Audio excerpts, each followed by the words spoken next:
How we doing? My name is Ryan B. Hebert, and welcome back to another episode of Series 7 Teams and Cores. Today I've got another special guest. Every guest here is special. And today we've got the one, the only, sitting in the future, AmmodeeVGC, otherwise known as Graham. Graham, how we doing?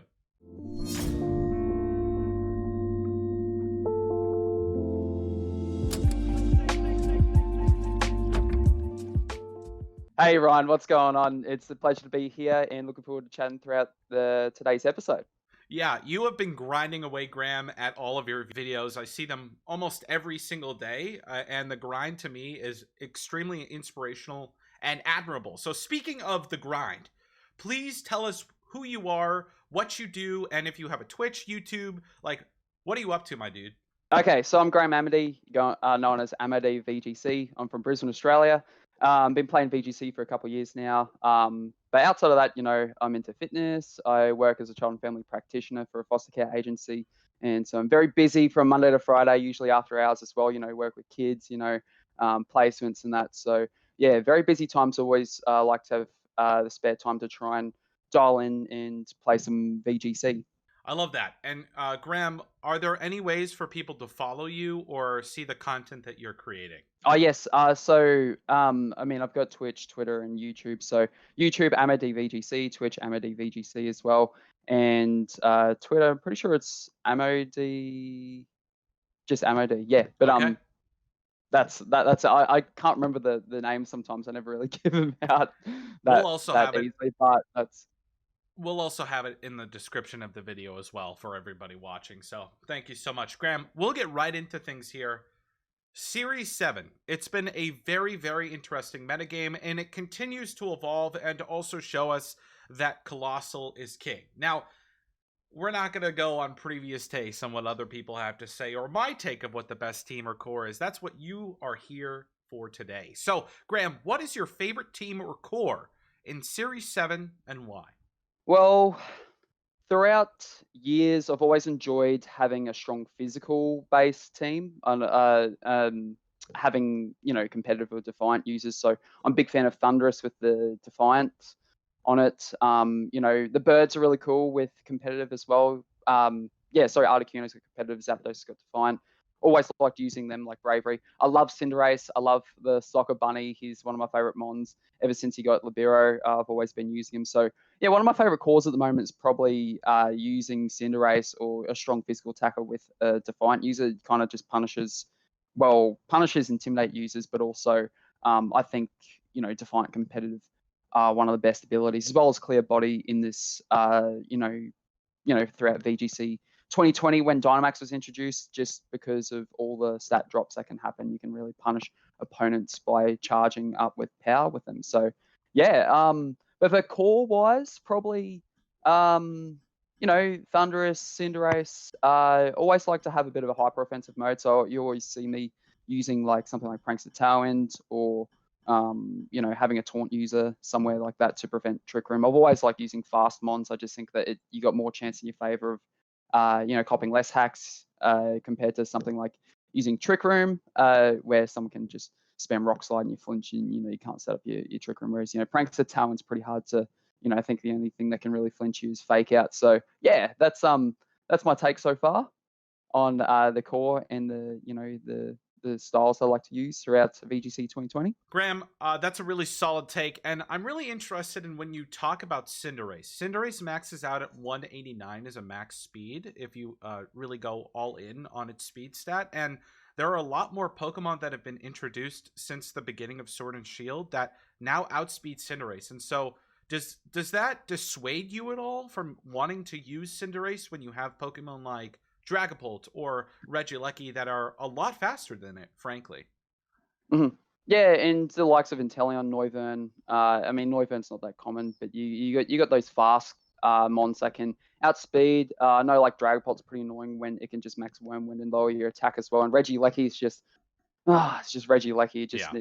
Its ability is just crazy, right, for electric moves. So you almost need a Lightning Rod user or a ground type switch in for it. And I never really use either, so it's kind of annoying for Cinderace. But with the new speed mechanics like Prankster Tailwind, it gives you that edge there. So basically, they have to have something like a Fake Out user or an opposing Prankster tailwind user to outspeed. So I don't really mind. And whenever I build teams, I have a slow mode in the team as well. Like I usually use Snorlax.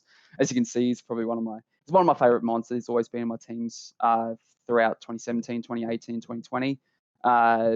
To kind of slow the pace of the game down. So if they do have something like Regieleki, and you can see that they've got a hyper offensive team and they look like they can hyper offense me, I might just slow the pace of the game down. So I might just go with Intimidate User, or might use Snorlax, use a bit of Yawn, set up some Barely Drums, some Curses, whatever set we're running with the Lax there. So it's kind of, instead of being the classic Ammode with the constant hyper offense that just has to just smack everything and stop Trick Room, kind of balanced a little bit out there, but still keeping the strong elements of hyper offense there. So I mean, one of my favorite teams at the moment I'm running is Whimsicott, Thunderous, and Cinderace, and having Snorlax there kind of covers the extremes of all speeds there. So balance is key, of course. I've never really been a fan of weather as well. It's kind of a little bit one-dimensional for me sometimes, but I guess with the new speed mechanics, it kind of makes it a bit more, it makes it a bit more viable, a bit, and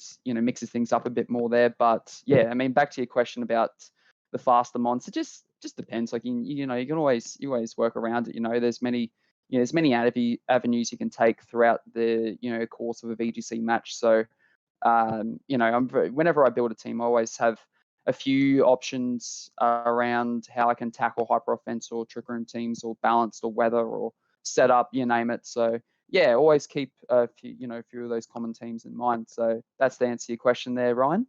Appreciate it, Graham. And I think I want to point this out because you and many other creators that I've been working with on this video series, many of you are top cutting players, really getting close, or even winning events yourselves. And I think the one consistent thing that I have seen between every single player when they talk about team building is that they have a fast mode and a slow mode.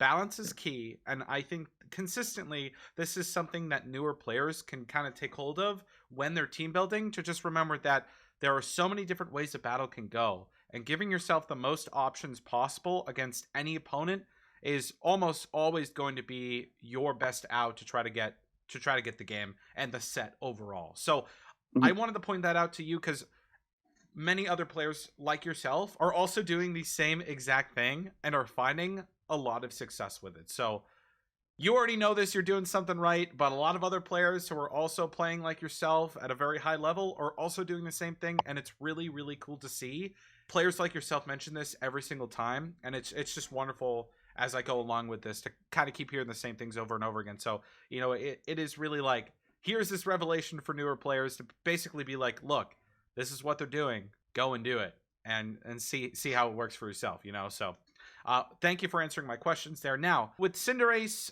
Thunderous, and Whimsicott, yes. Are there any prior inspirations with these Pokemon specifically? Now, Cinderace is new to Sword and Shield, so obviously, were there any previous series where you were using Cinderace, and do Thunderous or Whimsicott kind of play a role for you in either prior series in Sword and Shield, or maybe earlier formats in the Alola region?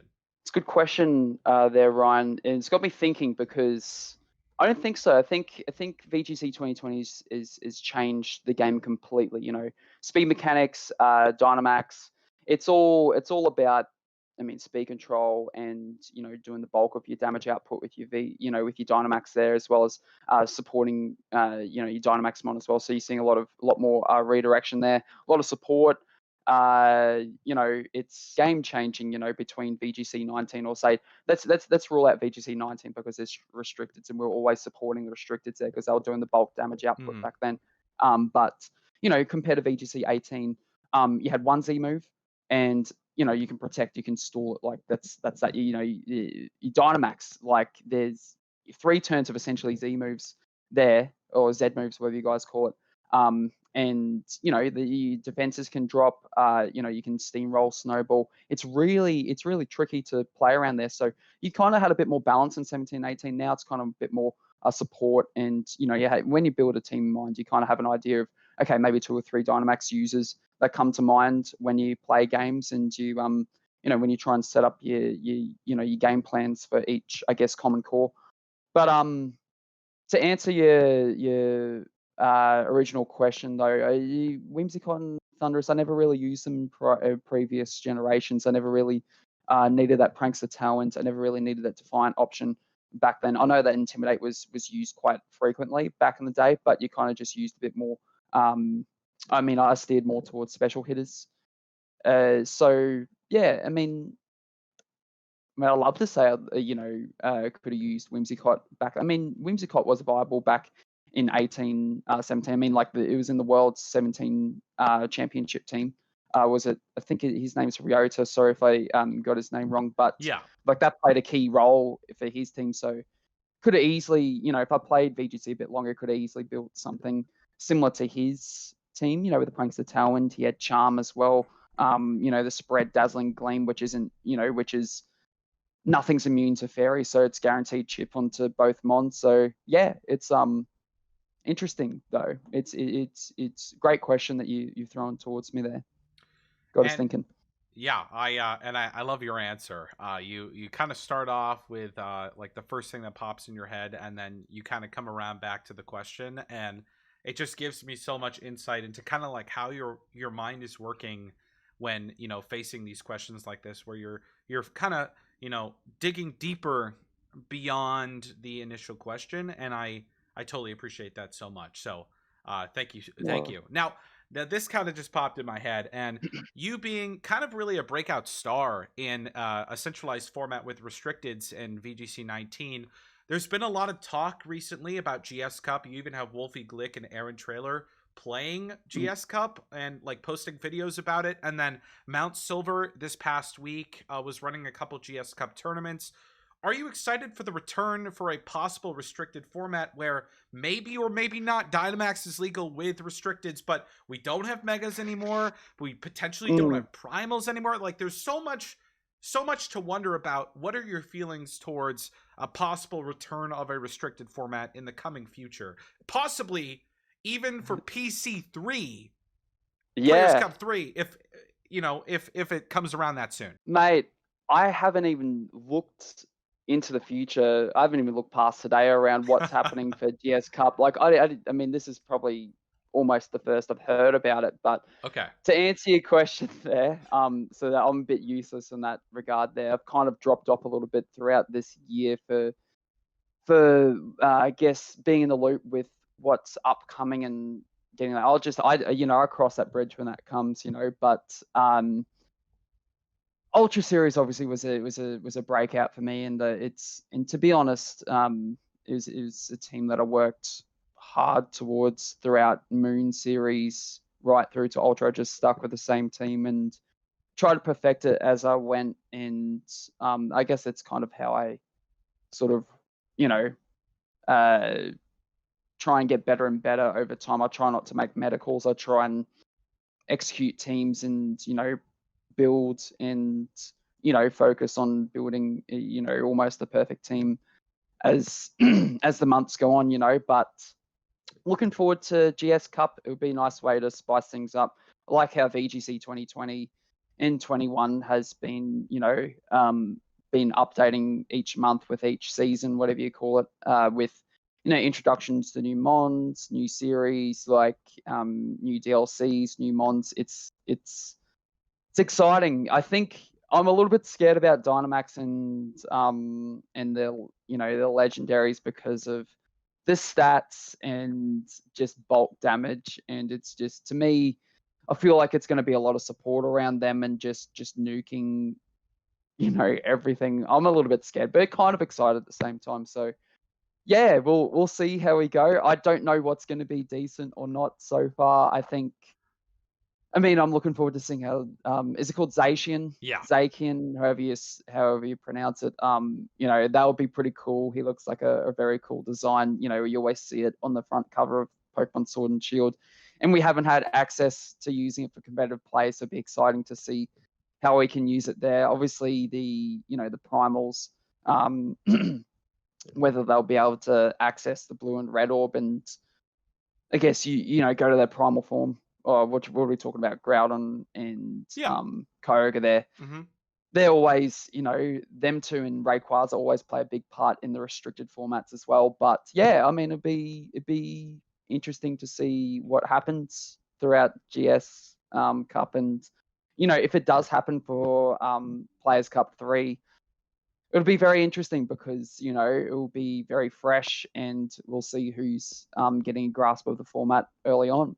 That's yeah. Well, I'm excited. Yeah. And are you looking forward towards attempting to participate for PC3? I know you're a busy guy, so are you going to be attempting to try to qualify for that in the coming month?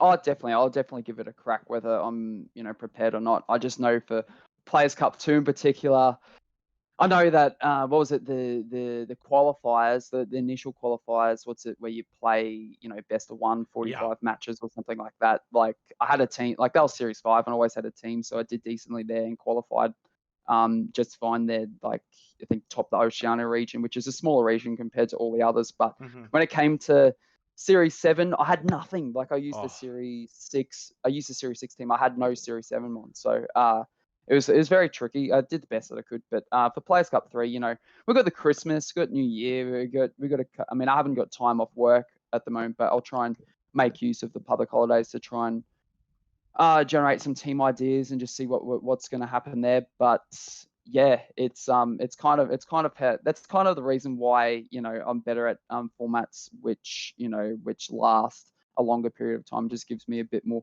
time to sort of build on a team there. I'm a bit more of a late bloomer in a format. You never really see myself do that well early in the format, just because it takes me a long time to sort of get my head around new mechanics and new cores and all that. So, but that's just me. But I hope yeah. everyone else is excited for the Players Cup 3 and the GS Cup and Legendaries. It's gonna be some crazy stuff. Seeing big stats blowing up things and mons left, right, and center. I It's gonna know. be fun. Yeah, it's going to be interesting to see. And hopefully, a lot of people are hoping that we get that restricted format, but maybe we don't. Maybe we continue forward with a Series 8 coming up at the beginning of February here, where you're going to be using something similar to maybe Series 6, or who Mm, knows.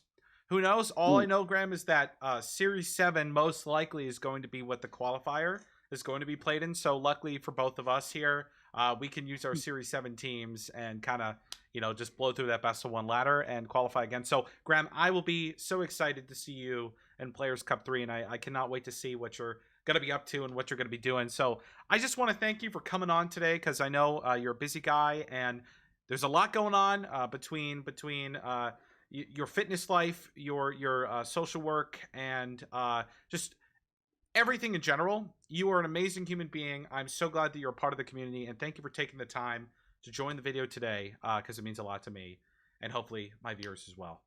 Thanks so much, Ryan. That's kind words, and very blessed to hear that from someone like yourself.